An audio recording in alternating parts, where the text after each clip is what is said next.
All right, let's dive in. Today we're looking at a list that's way more than just a bunch of recipes. It's really a story. It's a story about us, about civilization, comfort, creativity, and what it even means to be human, all told through the food we just keep coming back to. The source material kicks things off with this really beautiful, kind of poetic idea. It's suggesting that this whole thing isn't just about what's on the plate, it's about how we approach it. It's about presence, care, and the attention that can turn something totally ordinary, like dinner, into something sacred. So that gets you thinking, right? If you could scan all of human history, all our books, our letters, our stories, what dishes would pop up over and over again? What's the food that's truly woven into the very fabric of who we are? And the answer, it turns out, is this list of 108 recipes. Now, to be clear, this is not a list of the best or the fanciest food out there. It's all about prevalence, the dishes that our culture, our language, just can't stop talking about. Yeah, 108. It's a fascinating look at the food that we as a species just can't seem to shake. You can think of these as our collective culinary DNA. These are the recipes for celebrations, for sick days, and for just a regular old Tuesday night. So where do we start? Well, the list begins not with fancy dishes, but with what you might call the recipes. These are more than just meals. They are the absolute foundation, the bedrock that allowed entire civilizations to even exist. And right at the very top, you've got these two giants. First, there's bread. It's called the ultimate canvas, and it's mentioned more than any other food in human writing, period. And on the other side, you have rice, the center. It literally sustains more human beings than any other food on the planet. For so many cultures, the word for rice is actually the same as the word for meal. And this is what's so cool about this list, how these basic foods come with these deep, built-in lessons. This little saying about rice, it's not just a cooking tip, is it? It's a whole philosophy about patience and trust, something you learn right there at the stove. And then you've got soup. I love how it's defined here, not by what's in it, but by what it does. It's what you make when you have a little bit of a lot of things. It's food for when you're poor and food for when you feast. It's the universal answer. That idea of function leads us perfectly into our next big theme, comfort. Because, let's be honest, a huge chunk of this list is about the food that carries our feelings. You know, the stuff that holds our memories, our sense of safety, our love for each other.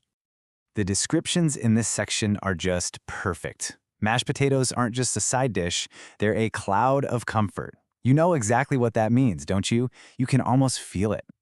And how about this one? A grilled cheese sandwich is childhood's architecture. Wow. It's the idea that a food so simple can be a literal building block of your memory. What an incredible way to put it. Of course, there's chicken soup. It's medicine and memory. It's more than just hot broth. When someone makes you chicken soup, you're tasting the fact that they stood there and thought specifically about your well-being. And this might be my favorite, meatloaf. It's what love looks like when love has stopped trying to impress anyone. It's humble, it's real, it's family, it's love without any of the performance. Just beautiful. Okay, so moving on from comfort, the list shows us another huge pattern. How a few basic cooking principles have just exploded into countless unique dishes all over the globe. It's like we all started with the same idea, but took it in our own amazing directions. This table just lays it out so clearly. Take a tough cut of meat and add slow heat. You get an American pot roast or a French beef bourguignon. Same principle. Take ground meat and form it, bam, you've got hamburgers, meatloaf, and meatballs. Or grain and water. If you stretch it, you get pasta and noodles. If you make it flat, you get tortillas and pitas. It's the same genius idea, just expressed in different culinary languages. And food tells our history, doesn't it? Sometimes in really complicated ways. The hamburger is described here as American empire in a bun. It's a story of mass production and global power. But contrast that with the banh mi, which takes the French colonial baguette and completely transforms it into something uniquely, powerfully Vietnamese. That's history in a sandwich, right there. The list is also full of these brilliant little truths about the act of cooking itself. For instance, the first pancake is always a sacrifice. I mean, we've all been there, right? It's this great reminder that cooking isn't a one-way street. It's a conversation between you and the pan. So, after going through all this, from the foundations of civilization, to the architecture of comfort, to all this endless invention, what's the big takeaway? What does this list of 108 recipes really tell us about who we are?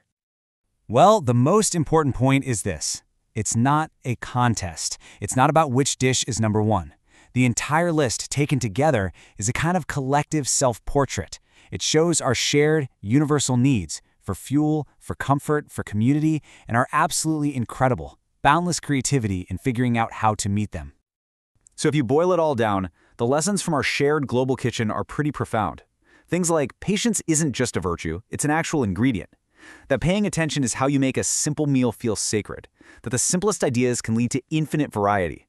And that, yeah, comfort can absolutely be found in a bowl. And maybe most of all, the best food always tells a story. I want to leave you with this one last quote. It's about baking bread, and it's just so hauntingly beautiful. It should sound hollow, like a door to an empty room. It just perfectly captures the magic of it all.